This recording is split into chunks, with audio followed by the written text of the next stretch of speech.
Listen, Oregon, Idaho matchup. Listen, on paper, we wouldn't think much of this. And honestly, if this was last year, this would be an out of conference matchup. But as we all know, with the major conference realignment shift that occurred in college football this past offseason, it is now providing new matchups, interesting matchups that we thought we'd never see. One of those being this match right here, number 3 Oregon going up against Idaho. Listen, Oregon is coming off what I believe was a stellar season last year, making it to the Pac-12 championship game, losing a nail biter to Washington, and defeating Liberty University, if I'm not mistaken, in the bowl game. And listen, Dan Lanning has completely turned around that Oregon program and has shifted the culture. Listen, in prior seasons, Oregon has been thought of as a team that is finesse, that likes to spread the field, doesn't like contact, isn't very physical, a typical quote-unquote Pac-12 team. But that's not the case anymore these past couple seasons under Dan Lanning. Dan Lanning has turned this team to an extremely physical team, specifically on the defensive line. He has turned Oregon into a team that likes to play inside the numbers on occasions, can play inside the numbers, and doesn't rely on their speed on the outside. So this Oregon team is equipped to play in the Big Ten. And over the course of the season, we'll see just how successful they are in their first season in the Big Ten. But with this matchup against Idaho, listen, if we look up matchup predictor, Oregon has 99% chance to win this game.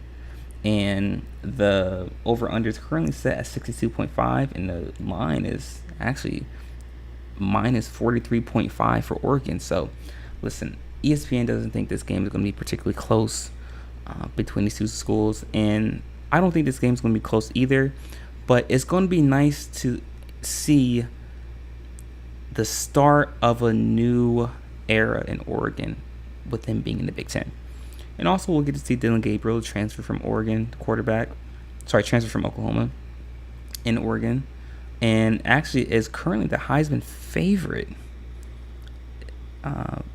So we'll see how he starts off his campaign, and whether he will have a legitimate chance of winning the Heisman. As you guys know, starting next week, we'll start our Heisman watch list that we do weekly. But I do believe that Oregon is primed to be successful in the Big Ten. Just how successful that remains to be seen. But I do believe the physicality that Oregon has going into the Big Ten, based on what they had last year, building off of that, they're in prime position to be successful. And we're going to see that on full display this first game. I do believe this game will be a blowout.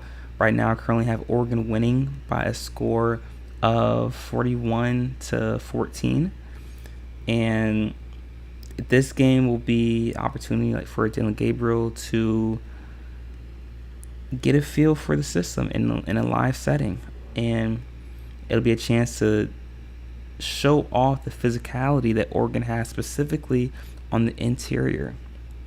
People are questioning whether the offense can still be successful with the loss of Bo Nix, but I think Dillon Gabriel is just as capable as doing what Bo Nix did last season and then some. So,